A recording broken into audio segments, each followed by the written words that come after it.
Welcome back to Halloween and Christmas 3. I'm Adam J. Today we're going to look at a movie that I had the pleasure of seeing in theaters this year before COVID hit. And by movie, I mean Sleeping Pill, and by pleasure, I mean utter disdain. Yes, do with that information what you will. The Turning is an adaptation of the classic novel The Turn of the Screw. It stars Mackenzie Davis as a former tutor turned governess tasked with looking after two children played by Finn Wolfhard and Brooklyn Prince in a huge mansion.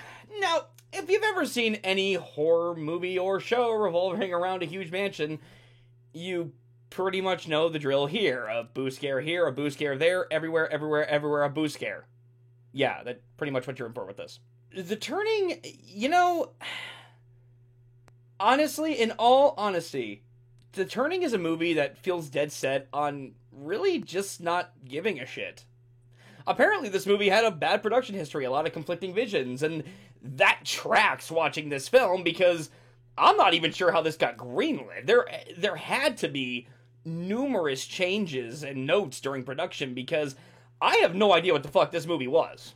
It honestly felt like they had no idea where the hell they were even going with the story. Literally, the entire movie is nothing but build-up. It just goes through the motions until we hit a very unsatisfying climax where it appears to be wrapping up. Then something just sort of happens completely out of left field. It just had me wondering what the director was even thinking when he shoved it in there, because it's not an ending. The movie just stops. Like, it doesn't have an ending. I don't know what anyone was really thinking, to be honest. In terms of acting, no one is really bad. Mackenzie Davis is as good as she always is. Brooklyn Prince is fine. Finn Wolfhard acts like a douche for the entire film, but that's pretty much his whole character. The kid's a douchebag, so that's how Finn Wolfhard plays it, and he's honestly not bad at it. It's nice to know he can play both likable and unlikable characters. It shows his range. I also have to give a little credit in that a few moments of the film there is some legitimately decent atmosphere. They make solid use of locations to create some nice looking shots. In terms of story, there really isn't one. It's just Mackenzie Davis looking after two unruly brat bastards for 70 minutes until the film decides to end itself with no payoff. You know what, listen.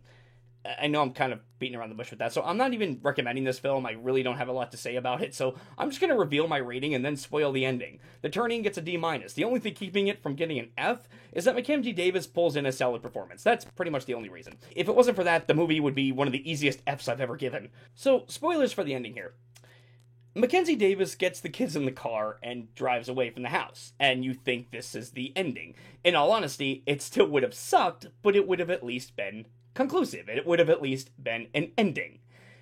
Then the camera pans out, and we are right back to a few scenes ago where Mackenzie Davis is talking to the housekeeper about her mom being crazy and how she hopes it isn't hereditary, and then she has a vision of her mother in a dark room or something. She screams. Movie ends.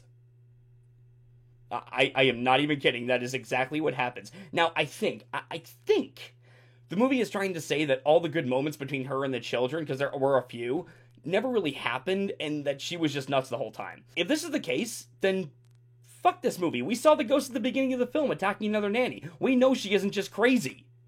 This ending doesn't work. You're just contradicting the fuck out of yourself. I honestly just hate when movies do this. If you want an out there ending that no one is going to see coming, that's fine. I love movies like that. Ones that make you look left when you should have been facing forward the whole time. But when you do that, you have to do two specific things. You have to make sure it adds up with the story you're telling, and you need to properly build it up. You don't need to make it obvious or anything, but aside from the conversation with the nanny, the movie never even alludes to her going crazy. Ever. It's not a thing in this movie, so why did you even bother with that fucking ending, if you even want to call it that? Nothing the film sets up at the beginning involving the children is ever properly resolved. Literally, the entire movie is never properly resolved. I mean, it kind of was until you did that bullshit pan out to show none of it was real. So, why did we even need to watch this? What was the point? This entire film was an utter waste of time. Listen, if you're gonna dare to watch this, I implore you, once you reach the scene where she's driving away from the mansion with the kids in the car, turn it off. The ending will still suck, but it will at least have an ending. As I said, The Turning is just nothing but a waste of time, and in my opinion, it's simply not worth it. But if you must, you must. Have you seen it? Please let me know in the comments, and please subscribe if you would like to see more.